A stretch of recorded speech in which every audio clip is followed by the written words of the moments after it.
Marahil mag-aalinlangan ka sa aking sasabihin ngayon. Ngunit ang katotohanan ay payak.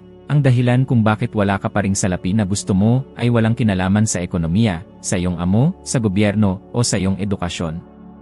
Sa totoo lang, ang tunay na kalaban ay nasa loob mo, nakatago, tahimik na kumikilos araw-araw nang hindi mo namamalayan at sinisira ang iyong pananalapi.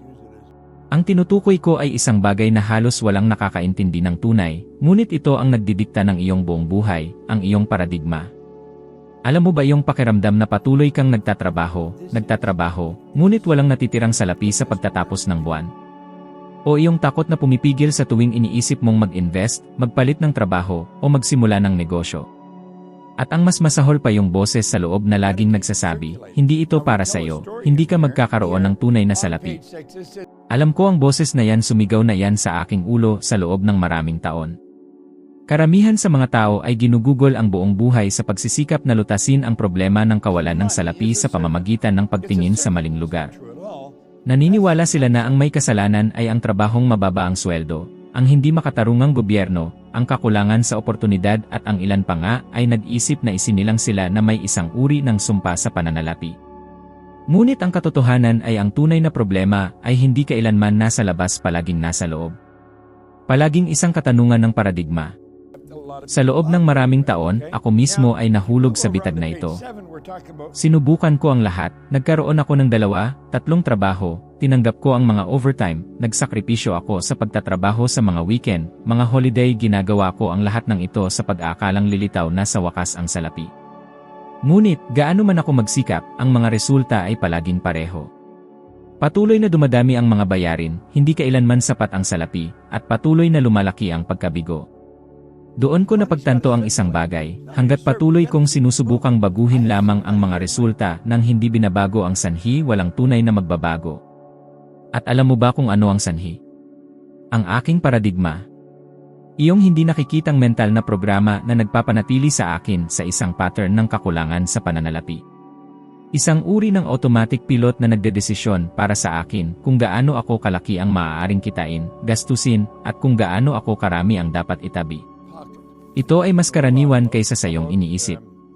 Ilang beses mo nang nasabi ang mga parirala tulad ng, hindi namimitas ng salapi sa puno, upang kumita ng salapi kailangan mong maghirap, o, ang mayayaman ay yumayaman lamang dahil pinagsasamantalahan nila ang iba. Ang mga pariralang ito ay tila hindi nakakapinsala, ngunit ang mga ito ay tulad ng mga binhi ng kakulangan na itinanim sa loob ng ating isipan. At ang pinakamasahol sa lahat ay, kahit nabigyan ka ng buhay ng isang pagkakataon na kumita ng higit pa, kung hindi magbabago ang iyong paradigma sa pananalapi, sinasabotahe mo ang lahat. Nakakuha ka ng pagtaas sa sweldo at biglang may lumitaw na mga bagong gastusin.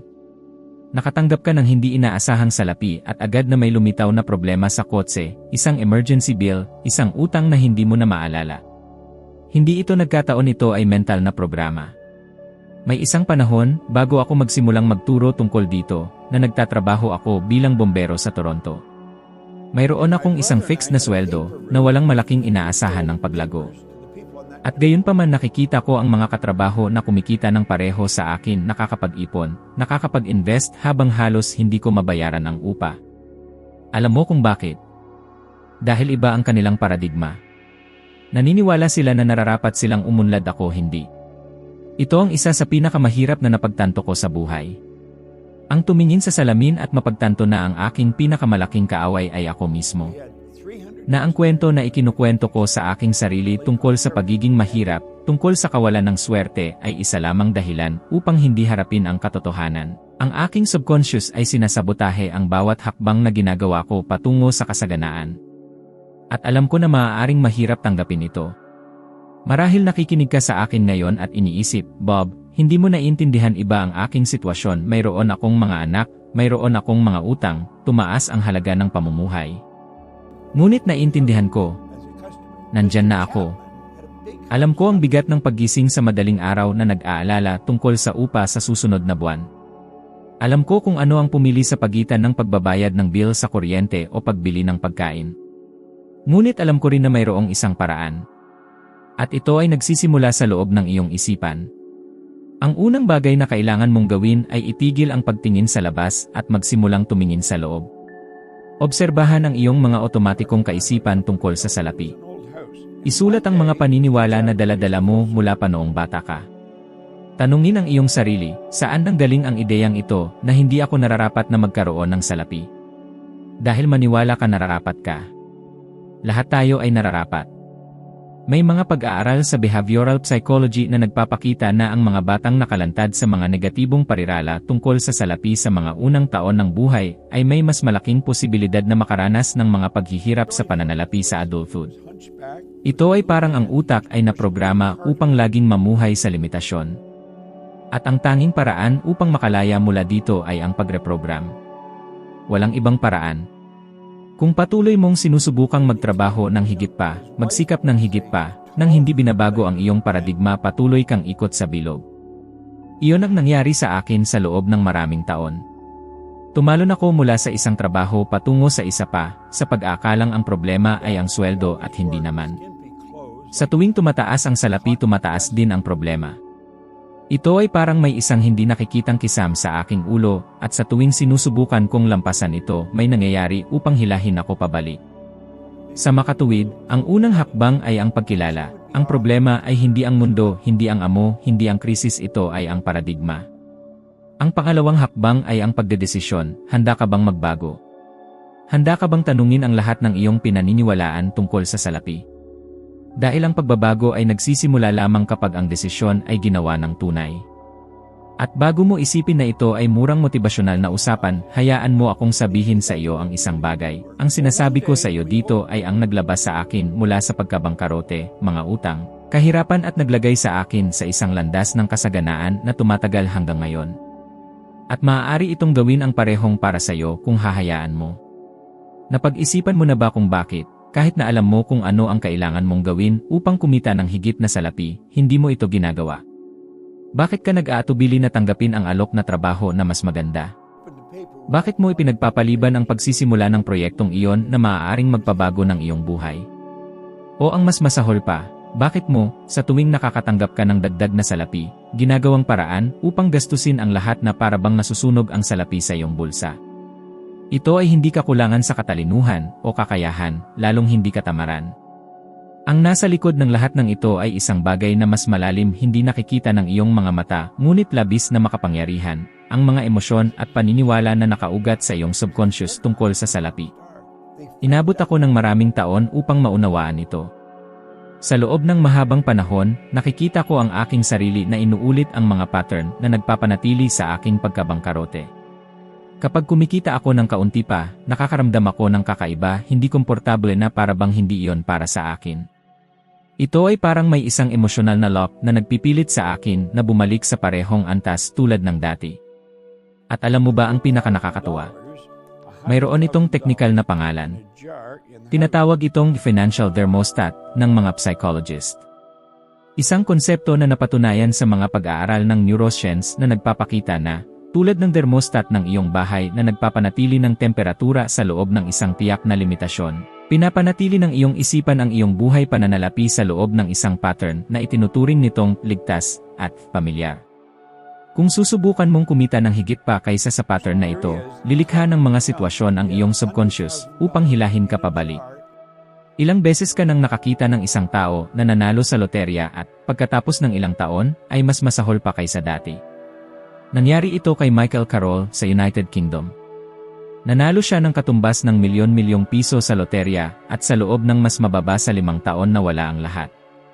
Mga party, impulsive na pagbili, mga desisyon sa pananalapi na ganap na iresponsable dahil ang kanyang paradigma, ang mental na thermostat, ay naprogram sa kahirapan. At tingnan mo, naranasan ko rin ito, ngunit sa ibang paraan.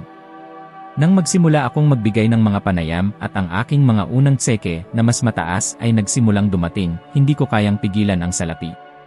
Nakahanap ako ng dahilan upang gastusin ang lahat. May isang pagkakataon na nakatanggap ako ng isang pagbabayad na sa oras na yon ay tila napakalaki sa akin. At alam mo kung ano ang ginawa ko? Bumili ako ng isang ginamit na kotse na hindi ko naman kailangan para lamang makaramdam ng mabuti sa loob ng ilang araw at pagkatapos ay bumalik ako sa parehong hirap tulad ng dati. Sa oras na iyon, wala akong ideya na ang aking subconscious ay sumisigaw, "Wey Bob, bumalik ka sa iyong karaniwang antas, hindi ka pa handa para sa higit pa." At marahil ay dumaranas ka rin ito. Maaaring sa tuwing may lumitaw na isang pagkakataon upang kumita ng higit pa nagsisimula kang makaramdam ng isang kakaibang takot, isang pagkabalisa, isang pakiramdam na magkakamali at sinasabotahe mo ang lahat. Ang hadlang na ito ay emosyonal. Ito ay nakabatay sa mga karanasan na mayroon ka sa salapi mula pa noong bata ka. Marahil lumaki kang naririnig ang iyong mga magulang na nag-aaway dahil sa mga bayarin. O narinig ang mga parirala tulad ng, marumi ang salapi, hindi naglilingkod ang mga mayayamang tao, kung gusto mo ng salapi kailangan mong maghirap ng labis. Ang bawat isa sa mga pariralang ito ay parang isang ladrilo na nagtatayo ng isang pader sa loob mo.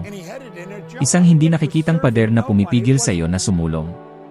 At narito ang isang kawili-wiling datos, isang pag-aaral mula sa University of Cambridge ang nagtapos na hanggang sa edad na 7 taong gulang karamihan sa mga paniniwala sa pananalapi ng isang tao ay nabuo na. Nangangahulugan ito na, ngayon, sinusubukan mong harapin ang salapi gamit ang mga konsepto na nilikha ng isang batang 7 taong gulang. Sa makatuwid, hindi sapat na magbasa lamang ng mga aklat sa pananalapi, manood ng mga motibasyonal na video o gumawa ng mga kalkulasyon at spreadsheet.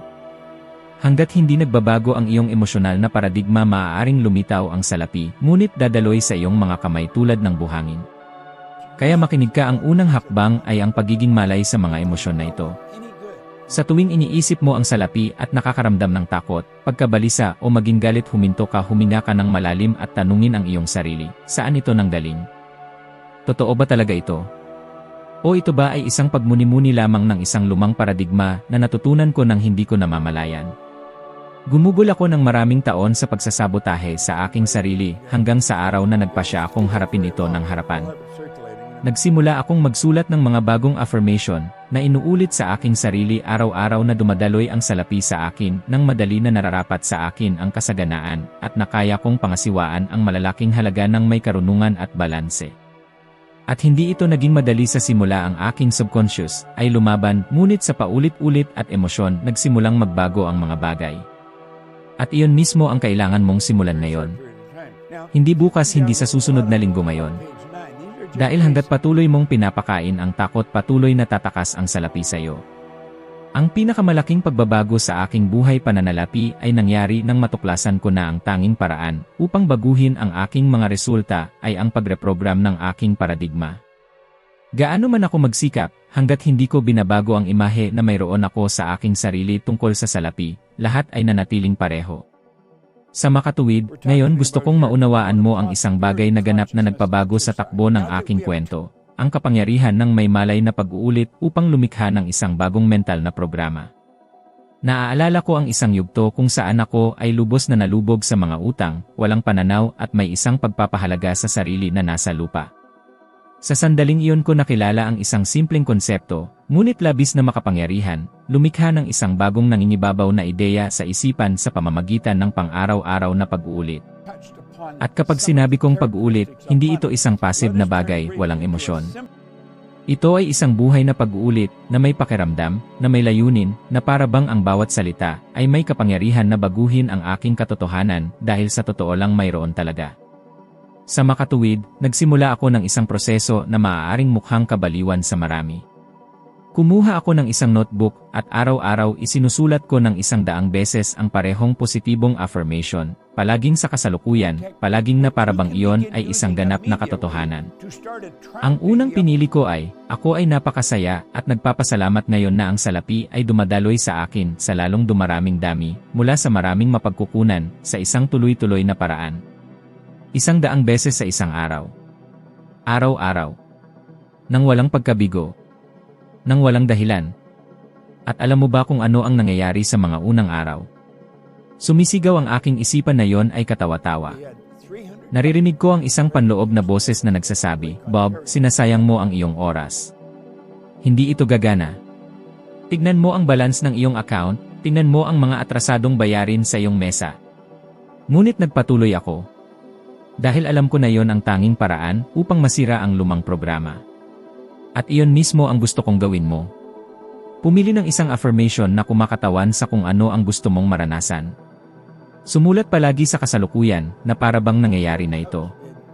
At ulitin at ulitin hanggang sa simulan ng iyong isipan na tanggapin ang bagong ideyang iyon bilang totoo.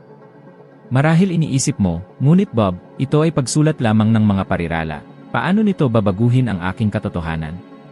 At sasagutin ko sa iyo ng isang datos na hindi alam ng maraming tao. Ipinapakita ng mga pag-aaral mula sa University of London na kailangan ng utak ng tao ng hindi bababa sa 66 na araw ng pare-parehong pag-uulit upang lumikha ng isang bagong neural na koneksyon na sapat na malakas upang palitan ang isang lumang ugali.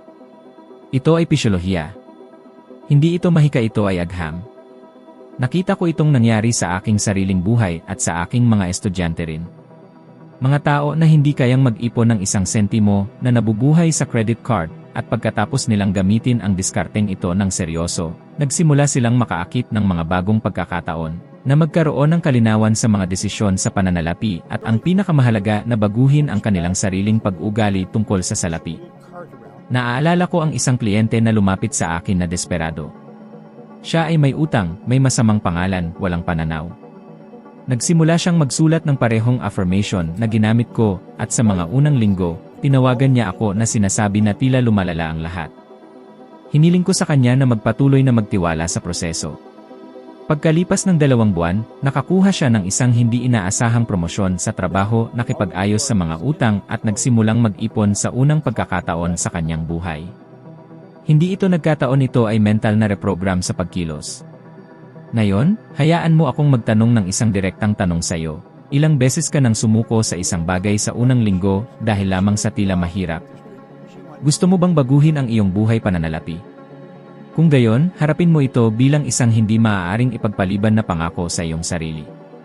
At kung gusto mong seryosohin ito, narito ang aking personal na hamon sa iyo. Sa loob ng susunod na 30 araw, pumili ng isang solong positibong affirmation tungkol sa salapi at isulat ito ng 100 beses sa isang araw. 100 beses. Nang walang dahilan. Nang walang paglaktaw ng mga araw. Nang walang paggawa ng kalahati. Kung gagawin mo ito ng may emosyon, ng may focus, ng may layunin, ginagarantiya ko sa iyo na sa lalong madaling panahon ay magsisimula kang mapansin ang mga banayad na pagbabago at pagkatapos, malalaking pagbabago. Dahil ang buhay ay laging tumutugon sa kung ano ang nakatala sa isang mas matinding paraan sa iyong subconscious. Sa puntong ito, marahil ay nagtataka ka pa rin kung ang lahat ng ito ay gumagana talaga sa anumang bahagi ng buhay o ito ay isang magandang teorya lamang na inilapat sa isang tiyak na kaso tulad ng paggising ng mas maaga o pagkakaroon ng kaunting salapi. Kaya hayaan mo akong sabihin sa iyo ang isang bagay na maaaring hindi mo pa napag-isipan. Ang proseso ng pagbabago ng paradigma ay gumagana para sa ganap na anumang resulta na gusto mong baguhin. Kung gusto mong pagbutihin ang iyong pananalapi, ang iyong kalusugan, ang iyong mga relasyon o ang iyong karera, ang paraan ay pareho. Ang nagbabago lamang ay ang panghuling layunin na gusto mong makamit. At alam mo ba kung paano ko natuklasan ito? Iyon ay nang nagpasya akong subukan ang prosesong ito sa labas ng larangan ng pananalapi. Sa loob ng mahabang panahon, isa sa aking pinakamalaking kahirapan ay ang magkaroon ng disiplina sa oras ng paggising. Maaaring mukhang isang maliit na bagay, ngunit sa totoo lang nakakaapekto ito sa aking buong pagiging produktibo, aking mga pangako, aking mga pagpupulong at, dahil dito, aking mga kita. Palagi kong inilalagay ang alarm clock at, nang hindi nag-isip ng 2 beses, pinindot ko ang snooze button. Umuulit ito araw-araw. At, gaano man ko alam ang kahalagahan ng paggising ng maaga upang magkaroon ng isang mas produktibong araw, lubos akong dinodominahan ng lumang ugali. Doon ko ginamit ang parehong diskarteng ginamit ko upang baguhin ang aking paradigma sa pananalapi. Pumili ako ng isang napaka-espesipikong affirmation sa kasalukuyang panahon na parabang iyon na ang aking katotohanan. Ang pangungusap na isinulat ko ng 100 beses sa isang araw ay, ako ay napakasaya at nagpapasalamat ngayon na, sa sandaling ako ay gumising, agad akong bumabangon sa kama at sinisimulan ang aking araw ng may enerhiya. Sa mga unang araw, kinukutya ako ng aking intelekt. Iniisip ko, Bob, anong kalokohan, ikaw ay mahigit 40 taong gulang at isinusulat mo ang pangungusap ng bata. Ngunit nagpatuloy ako. Nagpumilit ako. Tinapos ko ito. At ang resulta? Sa loob ng ilang linggo, nawala ang lumang ugali ng pagpindot sa snooze button. Ito ay otomatiko. Dinilat ko ang aking mga mata at bumangon. Nang walang negosasyon. Nang walang panloob na usapan. Ang malaking aral sa likod nito ay ang paradigma, anuman ito, ay umiiral lamang dahil ito ay pinakain sa loob ng maraming taon sa pamamagitan ng pag-uulit at emosyon. At ang tanging paraan upang palitan ang isang lumang ideya ay ang pagtatanim ng isang bagong ideya ng may higit na intensidad at pagkakapare-pareho. At ito ay totoo rin para sa iyo. Kung ngayon ang iyong hamon ay hindi ang paggising ng maaga, ngunit ang magkaroon ng lakas ng loob na gumawa ng isang tawag sa pagbebenta, upang makipag-ayos ng pagtaas, upang simulan ang isang proyekto na patuloy mong ipinagpapaliban ang ugat ng problema ay pareho, isang lumang paradigma, lipas na kumukontrol sa iyo. At marahil ay nagtataka ka, ngunit Bob, bakit ako nakakaramdam ng labis na pagtutol na magbago, kahit na alam ko kung ano ang kailangan kong gawin? Ang sagot ay simple, kinamumuhian ng iyong subconscious ang mga pagbabago. Ito ay idinisenyo upang panatilihin ka sa isang komportableng lugar, kahit na ang lugar na iyon ay isang lugar ng kakulangan, takot at pagkabigo. Mayroong mga pag-aaral sa larangan ng behavioral neuroscience na nagpapakita na ang utak ng tao ay tumutugon sa mga pagbabago na may parehong antas ng stress na haharapin nito sa harap ng isang tunay na pisikal na banta. Iyon ang dahilan kung bakit nakakaramdam ka ng pagkabalisa, pagdududa, kahit na palpitations kapag iniisip mong gumawa ng isang bagay sa labas ng iyong karaniwang gawain. Ngunit narito ang lihim, kung ulitin mo ang bagong ideya ng sapat na beses ng may emosyon, ng may kalinawan, ng may palaging muling isasaayos ng iyong utak ang iyong pattern ng pag-ugali. Hindi ito mahika. Ito ay biyolohiya. At alam ko na marahil ay umaasa ka ng isang kahanga-hangang solusyon, isang bagay na instant, na para bang ito ay isang magic wand. Ngunit ang tunay na pagbabago ay nangyayari sa maliliit na pang-araw-araw na desisyon na naipon ng may pagkakapare-pareho. Kaya ngayon tanungin ko sa iyo, ilang beses mo pang hahayaan ang lumang paradigma na kontrolin ka? Ilang taon pa ng buhay ang ibibigay mo sa program na ito na nagpapanatili lamang sa iyong pagkakulong? Ano man ang resulta na gusto mong baguhin, ang daan ay pareho. Simulan ngayon. Piliin ang bagong ideya na gusto mong ilakip sa iyong isipan. Sumulat, damhin, ulitin hanggang sa ito ay maging mas malakas kaysa sa lumang kwento na iyong isinalaysay sa iyong sarili. At para lamang tapusin, sinasabi nila na ang sinumang gumawa ng desisyon na baguhin ang isang paradigma ngayon ay karaniwang tumitingin sa likod pagkatapos ng ilang buwan at nagtatanong, bakit hindi ko sinimulan ito kanina? Ang tunay na dahilan kung bakit wala ka pa ring salapi na gusto mo ay hindi kailanman nasa labas, palaging nasa loob mo at may pangalan, paradigma. Hanggat hindi mo binabago ang panloob na program na ito, ang mga resulta ay patuloy na magiging pareho gaano man ka manlaban, magsikap o sumubok ng mga bagong estratehiya. Ngayon na alam mo ito, malinaw na mayroon kang kapangyarihan na kontrolin at lumikha ng isang bagong katotohanan sa pananalapi simula sa maliliit na aksyon na tila simple, ngunit may malaking epekto sa pamatagalan. At kung gusto mong patuloy na umakyat ng isa pang hakbang sa iyong ebolusyon ng karunungan, upang maging kahit 1% na mas mahusay kaysa sa kung sino ka ngayon, alam mo na ang susunod na video ay nasa screen, handa na upang dalhin ka pa. Maraming salamat sa pagiging kasama ko ngayon at inaasahan ko na makita ka sa susunod na video.